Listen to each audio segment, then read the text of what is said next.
Здраво, ова е 14-тото издание на Видеологија со Златко Ѓелевски, дигитален краток осврт за актуелни филмски остварувања, односно спонтана критичка анализа која е збир на први впечатоци, илустрирани со подвижни слики. На денешниот репертоар е On Body and Soul на Илдико Енједи, а во На тело и душа станува збор за работниците во кланица Ендре, која глуми Газа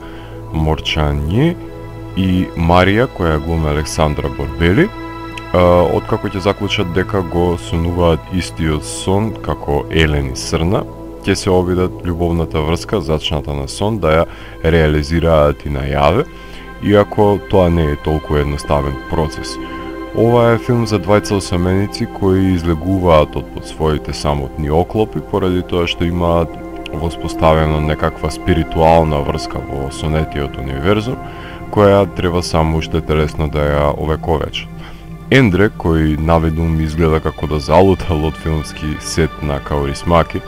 е менаџерот на малата кланица околу Будимпешта, кој со години е социјален тип и своите физички недостатоци и емоционални потреби ги крие под велот на работните обврски, а другиот маргиналец во социјалното окружување е повлечената инспекторка за контрола на квалитетот Марија, која избегнува секаква тактилна сензација, ја преанализира секоја реакција, интеракција, односно диалог, и исто како и незиниот шеф го користи изговорот на работните задолженија и регулативи за отклонување од своите емоции, немаре неудобно се чувствува во собствената кожа и травматичен е секој обид за воспоставување на комуникација. Обсесивно-компулсивната и реклусивна девојка не го споделува незиниот светоглед со другите, обидувајќи си да ја прикрие анксиозноста со ладнокрвна калкулираност. Во снежниот сон кој го сонуваат љубовниците во подем, тие се претворени во Елен и Срна и на тој начин и дозволуваат на подсвеста да ги ослободи нивните оковани пориви од реалноста, за да пијат од истиот поток на сладострастие,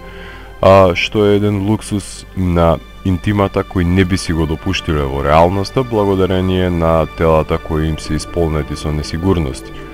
Штом отпочнат љубовните партнери да се доближуваат најаве со микрочекори, на повидок доаѓа мноштво на механизми на романтичните комедии, кои вклучуваат љубомора, посесивност и одбивање,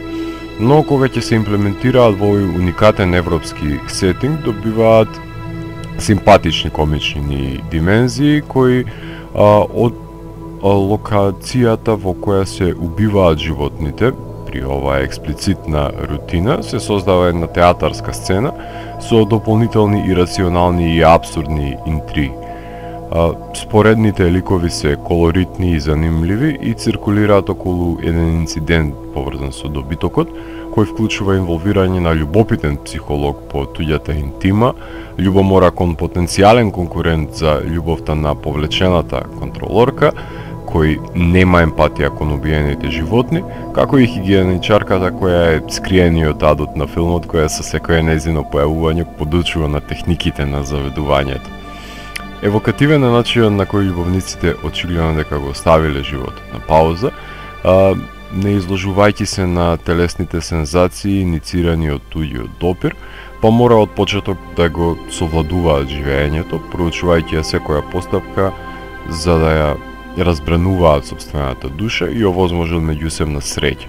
Меѓутоа, како што Марија ги открива сетилните задоволства, така Ендре ги открива другите жени, што доведува до една стравична ситуација која режисерката доста поетично ја реализирала и инкорпорирала во самиот епилог.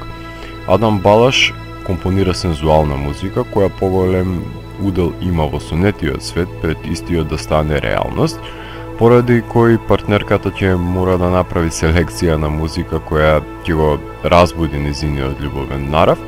експериментирајќи од метал до поп музика и неофолк за таа намена. За Илдико Енједи многу години поминаа од Саймон the Magician, кој е последниот незин долгометражен филм кон крајот на 90-тите, па таа во На тело и душа влезе по унгарската верзија од На терапија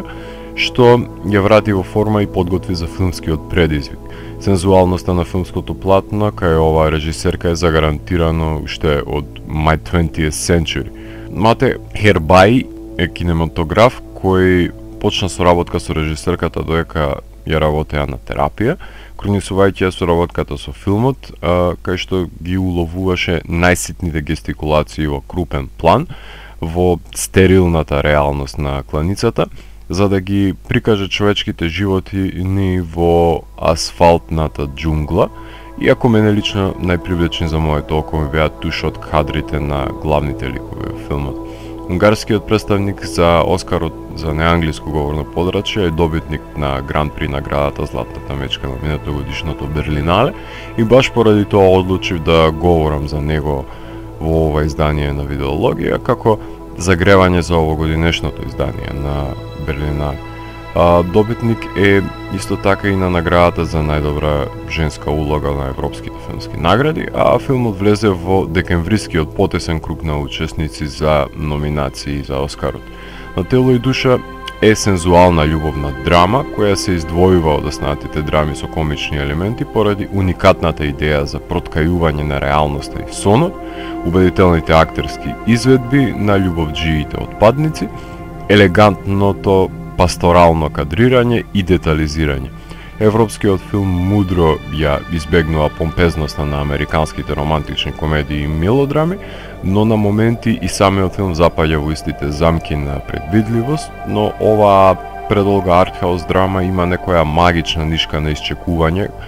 со која плени до самиот епилог, запрашувајќи се за поврзаноста на помеѓу сонот и реалноста. Покрај документаристичката бруталност кој на животните, филмот не може да се мери со бравурата на унгарскиот White God. Ако морам да го евалуирам на тело и душа, тогаш од мене има 4 од 5. Доколку ви се допадна 14-тото издание на дигиталната архива Видеологија, лајкувајте го видеото, споделете го и следете го каналот. Посегнете и по останатите рецензии на виртуелната полица. Ви благодарам за вниманието. Поздрав!